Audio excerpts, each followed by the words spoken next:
Bismillahirrahmanirrahim. Rabbi shrah li sadri wa yassir li amri wahlul 'uqdatam min lisani yafqahu qawli. Subhanaka la ilma lana illa ma 'allamtana innaka antal alimul hakim. Uhayyikum bi tahiyatil Islam, tahiyatis salam. Assalamualaikum warahmatullahi wabarakatuh. Alhamdulillah kita bertemu sekali lagi dalam sesi tazkirah kita, kisah-kisah dari Al-Quran. Dan pada minggu lepas kita telah pun berkongsi, saya telah pun berkongsi bersama para pendengar sekalian mengenai kisah Zulkarnain. Dan kita pun dah dapat sedikit info lah. Zulkarnain sebenarnya adakah dia merupakan seorang nabi ataupun seorang raja dan sebagainya lah. Dan kita telah pun mengupas bahawa Zulkarnain ini bukanlah Alexander the Great seperti yang disangkakan oleh sebahagian orang. InsyaAllah pada hari ini pula saya akan berkongsi pula sedikit kisah mengenai suatu kaum yang ada sangkut paut dengan Zulkarnain, iaitu Ya'juj dan Ma'juj. So kalau kita ingat kembali mengenai kisah Zulkarnain tu, di akhir cerita dia, apabila dia bertemu dengan satu kaum di tempat terbitnya matahari, yang kaum tu hampir saja dia tak faham apa dia orang berbual tu kan. Kaum tu minta Zulkarnain tolong membina suatu tembok untuk menghalang Ya'juj dan Ma'juj daripada mereka. Okay, so kita sambung dari cerita ketika itu. Jadi Ya'juj dan Ma'juj ni sebenarnya siapa? Diorang ni sebenarnya siapa? Dan asal mereka ni dari mana? Jadi ada sebahagian orang yang mengatakan bahawa diorang ni sebagai bangsa Tartar atau Mongol, Cina dan sebagainya. Yang penting daerah situlah. Daerah kira orang zaman dulu mengistilahkan bahagian tu seperti the Far East. Kira memang timur lah. Ada pula yang anggap Ya'juj dan Ma'juj ni sebagai nenek moyangnya bangsa Turki. Tapi tentu saja identiti mereka sebenarnya ni hanya Allah sajalah yang tahu. Dan Ibn Katsir rahimahullah ta'ala pula menerangkan bahawa Ya'juj dan Ma'juj ni adalah keturunan daripada Adam alaihi salam. Dan ada sebagian orang yang mempunyai pandangan agak pelik mengenai asal Ya'juj dan Ma'juj ini. Ada yang mengatakan air maninya Nabi Adam yang meleleh ke muka bumi kemudian bercampur dengan tanah, lalu jadilah Ya'juj dan Ma'juj. Namun pendapat ini tentu agak ganjil lah. Kita sendiri dengar macam biar betul lah kan. So pendapat tu actually agak lemah. Dan pendapat yang paling kuat macam kata Ibn Katsir tadi adalah bahawa Ya'juj dan Ma'juj ni adalah keturunan Adam. Dan kalau ikut betul-betul mereka adalah keturunan Nabi Nuh lah.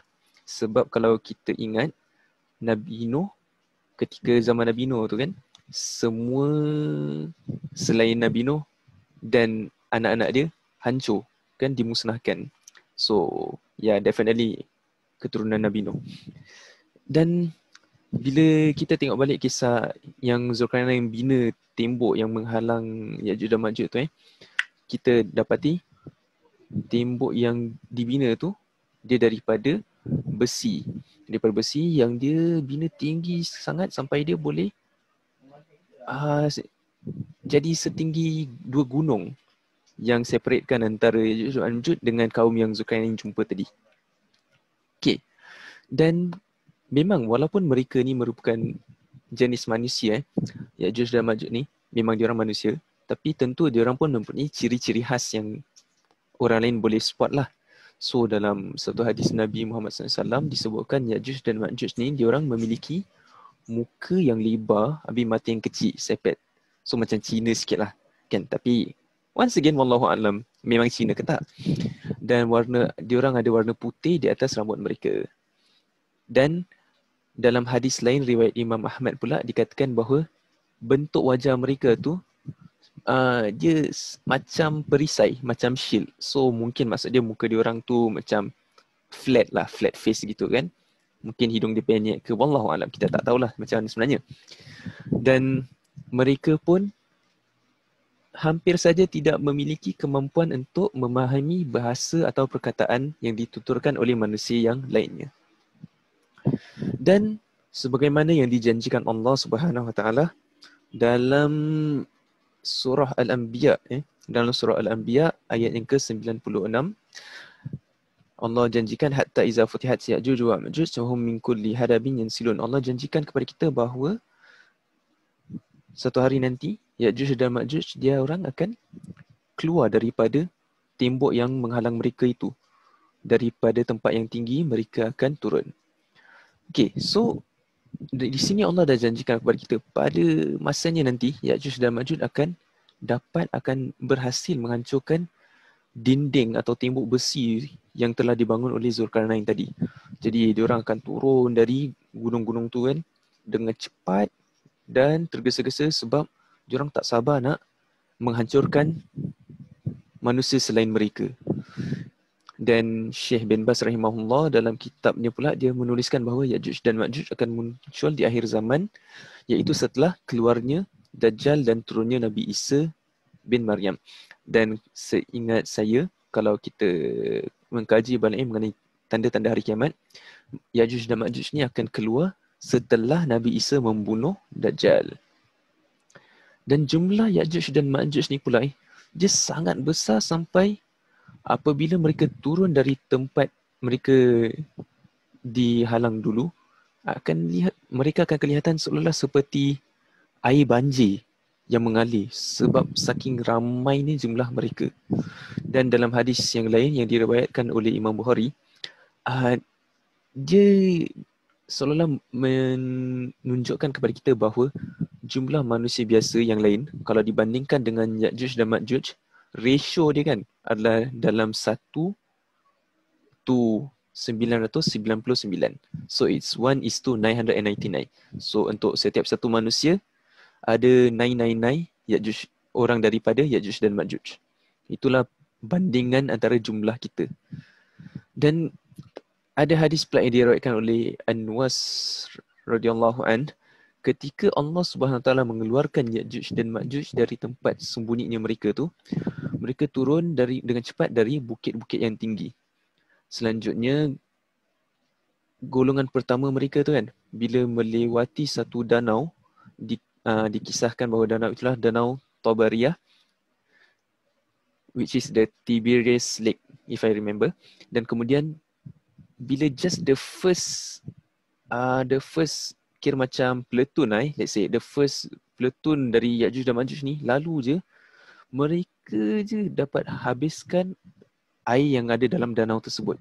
Sehingga bila the next platoon lalu, mereka nak minum, mereka akan cakap, kat sini bukan dulu ada air ke?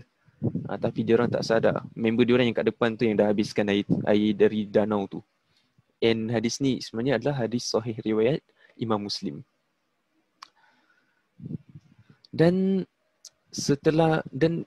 itulah keluarnya Ya'juj dan Ma'juj ni, dia merupakan satu tanda hari kiamat yang besar lah. So it's actually one of the 10 main signs of hari kiamat. Dan apabila mereka menguasai dunia tu, tidak ada yang sanggup menghentikan mereka, termasuk kaum muslimin yang pada waktu itu hidup bersama Nabi Isa. Ingat tadi seperti mana yang saya telah ucapkan, Nabi Isa kan dia dah bunuh Dajjal, baru Ya'juj dan Ma'juj keluar daripada tembok mereka. Jadi untuk menghancurkan Ya'juj dan Ma'juj, Allah pun mengirim sejenis ulat yang akan menyerang leher mereka sehingga mereka semua pun binasa. Dan ketika itu anda semua boleh bayangkanlah, para pendengar semua boleh bayangkan macam mana mayat-mayat orang akan berkelimpangan di seluruh bumi. Dan tentu mayat bau rabak kan, so nanti ada bau busuk all over the place lah. Dan untuk membersihkan tu semua, Allah pun mengirim burung-burung untuk mengangkat mayat-mayat Ya'juj dan Ma'juj. Lalu Allah pun menurunkan hujan untuk membersihkan muka bumi. Begitulah dia kisah Ya'juj dan Ma'juj. Dan sebenarnya dalam kisah mereka ni, ada lagi satu hal yang agak menarik untuk kita kaji. Dan dikisahkan dalam suatu hadis riwayat Imam Ahmad, kalau tak silap. Ya'juj dan Ma'juj, mereka setiap hari, ketua mereka akan berkata kepada mereka semuanya, okey, hari ni korang try korek lubang dalam tembok tu. Dan bila dah nak malam itu, okey, korang stop, besok kita sambung. Dan gitu sajalah mereka akan. Tapi setiap kali mereka datang the next day untuk sambung korek, mereka akan dapati lubang tu dah tertutup kembali. Dan begitulah mereka akan terus-menerus lakukan hal itu sampai tiba masa yang Allah kehendaki, di mana ketua mereka akan serta-merta cakap, okey, korang balik, besok kita akan sambung, insya-Allah. Dan the next day, bila mereka sambung, kali ni lubang tu tak tertutup lagi, tetapi lubang tu sudah ada dan mereka tinggal sambung korek lubang tersebut hingga mereka dapat akhirnya keluar. Dan di sini kira adalah suatu peringatan untuk kita sendiri actually. Betapa pentingnya untuk kita apabila kita ingin melakukan sesuatu, jangan lupa untuk mengucapkan kalimat insya-Allah. Kerana apa saja yang kita buat ni hanya dapat dilakukan kalau Allah kehendaki sahaja.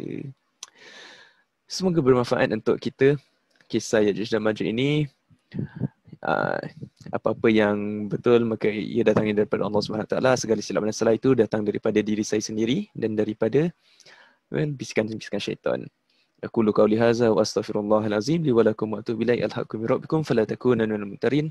Subhanakallahumma wa bihamdika asyhadu an la ilaha illa anta astaghfiruka wa atubu ilaik. Sallallahu ala nabiyyina Muhammad wa ala alihi wa sahbihi wasallam. Wa akhiru da'wana alhamdulillahi rabbil alamin. Assalamualaikum warahmatullahi wabarakatuh.